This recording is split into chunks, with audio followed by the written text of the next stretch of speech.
मुख्यमंत्री नीतीश कुमार फिर से पलटी मारने वाले हैं? क्या बिहार में एक बार फिर सीएम नीतीश कोई बड़ा खेला करने के मूड में हैं? क्या नीतीश कुमार को अपनी 2024 में की गई गलती का एहसास हो गया है और क्या अब बिहार एनडीए का खेल तमाम होने वाला है? दोस्तों, बिहार की राजनीति हमेशा से ही चर्चाओं में बनी रहती है, जहां गठबंधन कभी टूटते हैं तो कभी जुड़ते हुए देखे जाते हैं और नेता अपनी चालें लगातार चलते रहते हैं। आज जब बिहार के विधानसभा चुनाव नजदीक आ चुके हैं, ऐसे में पूर्णिया के सांसद पप्पू यादव के दो ताजा बयान पूरे राज्य को हिला रहे हैं। एक तरफ उन्होंने सीएम नीतीश कुमार को महागठबंधन में लौटने का खुला न्योता दिया है, तो वहीं दूसरी तरफ दावा किया है कि अगर चुनाव राहुल गांधी के चेहरे पर लड़ा गया तो महागठबंधन की सरकार ही बनेगी। ये बयान सिर्फ शब्द नहीं बल्कि बिहार की सियासत में बड़े बदलावों का संकेत माना जा रहा है। ऐसे में सवाल उठता है कि क्या पप्पू यादव किसी बड़े उलटफेर की ओर इशारा कर रहे हैं? क्या सीएम नीतीश कुमार की पुरानी पलटी मार नीति फिर से सामने आ रही है? और क्या बीजेपी के मुख्यमंत्री चेहरे वाले बयानों के बीच ये सब एक संयोग है या कोई सुनियोजित रणनीति है जो बिहार के भविष्य को नया मोड़ दे सकती है? इन सभी सवालों के जवाब जानेंगे अपनी इस खास रिपोर्ट में। नमस्कार, आप देखना शुरू कर चुके हैं 4 PM न्यूज नेटवर्क और मैं हूं आपके साथ आकांक्षा यादव। दोस्तों, बिहार में होने वाले विधानसभा चुनाव में अब महज 14 दिन ही बचे हैं, लेकिन अभी तक बीजेपी के बड़े नेताओं की ओर से ये कहते सुना जाता है कि चुनाव के बाद सीएम नीतीश मुख्यमंत्री होंगे या नहीं, ये विधायक दल तय करेगा। हालांकि हम सभी जानते हैं कि बीजेपी ही वो है एनडीए का हिस्सा जो कि सब कुछ तय करता है कि कौन सा नेता किस पद पर रहेगा, किस नेता को कौन सा पद देना है, ये तय करने वाली सिर्फ और सिर्फ बीजेपी ही है। लेकिन बीजेपी सीएम नीतीश के सीएम फेस को लेकर इतना कंफ्यूज आखिर क्यों है? क्या बीजेपी सीएम नीतीश के चेहरे का इस्तेमाल कर बिहार की सत्ता अपने कब्जे में करना चाहती है? ऐसा हम इसलिए कह रहे हैं क्योंकि शायद आपको याद होगा कि अटल बिहारी वाजपेयी की 100वीं जयंती समारोह के दौरान बिहार के डिप्टी सीएम विजय कुमार सिन्हा ने कहा था कि अटल बिहारी वाजपेयी को सच्ची श्रद्धांजलि तब मिलेगी जब बिहार में बीजेपी की अपनी सरकार बनेगी। हालांकि इसके बाद विजय कुमार सिन्हा अपने बयान पर सफाईनामा लेकर भी सामने आए थे, लेकिन कहा जाता है ना कि तीर कमान से और बात जुबान से अगर निकल जाए तो फिर उसे वापस नहीं लिया जा सकता है। और हुआ भी कुछ ऐसा ही, जहां विजय कुमार सिन्हा ने तो पहले ही इस बात के संकेत दे दिए थे कि बीजेपी अब बिहार में सीएम नीतीश की बैसाखी के सहारे अपने पांव टिकाना चाहती है और इस बात पर मुहर लगाने का काम बीजेपी के शीर्ष नेता भी लगातार कर रहे हैं। जैसा कि हम सभी ने सुना कि कैसे केंद्रीय मंत्री अमित शाह और नितिन गडकरी दोनों ने एक ही सुर में यही कहा कि चुनाव के बाद विधायक दल तय करेगा कि बिहार का अगला मुख्यमंत्री कौन होगा।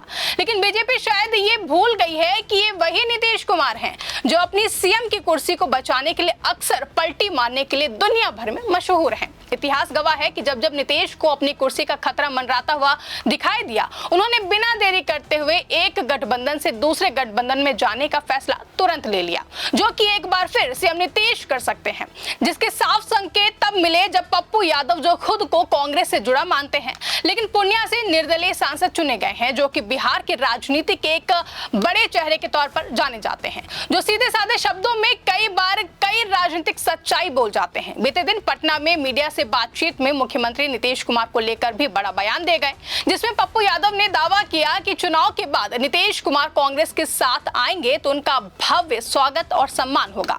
पप्पू यादव ने एनडीए गठबंधन पर सवाल उठाते हुए कहा कि यह गठबंधन टिकाऊ नहीं है। साथ ही पप्पू यादव ने जोर देकर कहा कि सही अर्थों में नीतीश कुमार एनडीए के साथ हैं ही नहीं, भाजपा और चिराग पासवान के बीच जुगलबंदी चल रही है, जबकि नीतीश को पूरी तरह से अलग थलग कर दिया गया है। नीतीश कुमार चुनाव के बाद कांग्रेस के साथ आएंगे तो उनका भव्य स्वागत होगा और सम्मान किया जाएगा। दोनों ही हम दोनों बड़े अच्छे से करेंगे, जहां कांग्रेस हमेशा नीतीश कुमार का सम्मान करती रही है और स्वागत के लिए पूरी तरह तैयार है। चुनाव के ठीक पहले पप्पू यादव का यह बयान कोई साधारण बात नहीं है, जहां पप्पू यादव के बयान से साफ जाहिर हो रहा है कि नीतीश कुमार एनडीए में सिर्फ एक मोहरा बनकर रह गए हैं। बीजेपी और उनके सहयोगी जैसे कि चिराग पासवान जैसे नेता नीतीश को किनारे करने पर लगे हुए हैं ताकि स्ट्राइक रेट बनी रहे। यह बयान बिहार में खूब गूंजा क्योंकि नीतीश कुमार को बिहार का सुशासन बाबू कहा जाता है। 2005 से वो लगातार मुख्यमंत्री बने हुए हैं, लेकिन उनकी पार्टी जेडीयू की सीट सीटें घटती जा रही हैं। 2010 में 115, 2015 में 71 और 2020 में सिर्फ 43, लेकिन फिर भी वो सत्ता में लगातार बने हुए हैं। पप्पू यादव का ये ऑफर महागठबंधन के लिए एक रणनीतिक चाल मानी जा रही है, क्योंकि अगर नीतीश लौट आए महागठबंधन में तो आरजेडी, कांग्रेस और अन्य छोटे दलों का गठबंधन मजबूत हो जाएगा। याद कीजिए कि कैसे 2015 में महागठबंधन ने यही फॉर्मूला अपनाया हुआ था, जब सीएम नीतीश कुमार की अगुवाई में आरजेडी के साथ मिलकर बीजेपी को हराया गया था।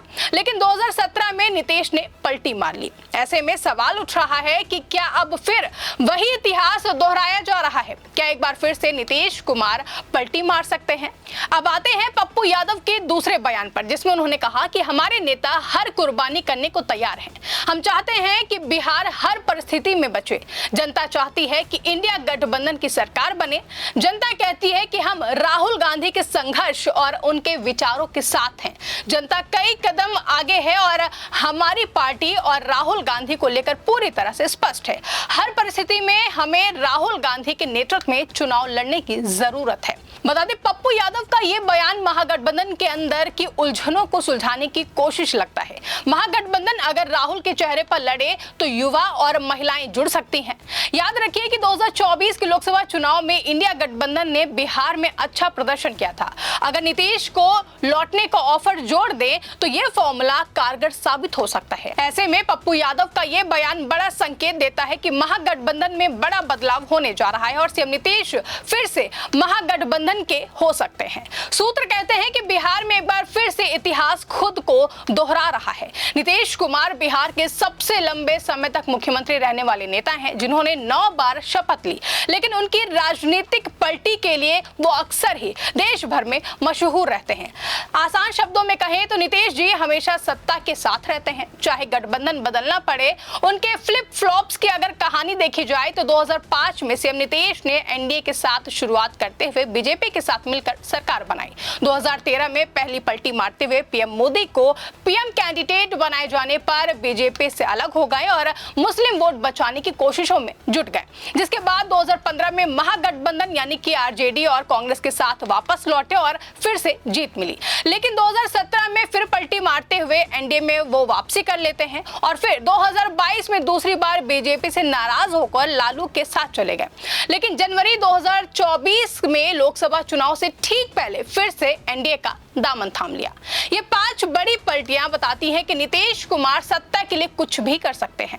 पप्पू यादव के बयान इन्हीं पलटियों को याद दिलाते हैं कि अगर बीजेपी नीतीश को सीएम फेस ना बनाए तो वो फिर से महागठबंधन में वापस लौट सकते हैं, क्योंकि बीजेपी की ओर से मुख्यमंत्री फेस को लेकर बयान भ्रम पैदा कर रहे हैं। जिस तरह से अमित शाह ने कहा कि चुनाव के बाद विधायक दल नेता चुनेंगे कि कौन होगा मुख्यमंत्री, ये नीतीश के लिए बड़ा झटका था। हालांकि फिर बीजेपी ने साफ किया कि नीतीश एनडीए का चेहरा है, लेकिन जिस तरह से एनडीए में सीएम नीतीश को लेकर कंफ्यूजन की स्थिति बनी हुई है, उससे तो यही लगता है कि अगर चुनाव नतीजे बीजेपी के हक में आए तो नीतीश कुमार की कुर्सी खतरे में आ सकती है।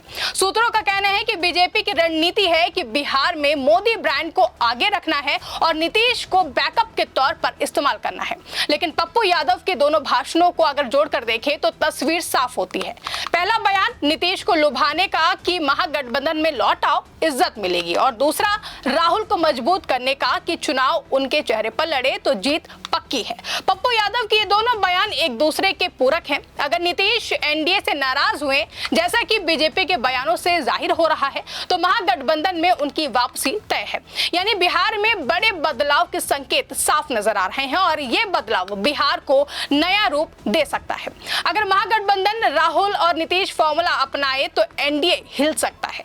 पप्पू यादव के बयान इन बदलावों का आईना है, क्योंकि वो सड़क से जुड़े हुए नेता हैं, जहां वो न सिर्फ संसद बल्कि सड़कों पर भी जनता के मुद्दों को उठाते हुए देखे जाते हैं, जो जन भावनाओं को भाप भी लेते हैं। विपक्ष लगातार कहता भी सुनाई देता है कि बिहार बदलाव के दौर से गुजर रहा है, प्रवासी मजदूर लौट रहे हैं और बेरोजगारी चरम पर है।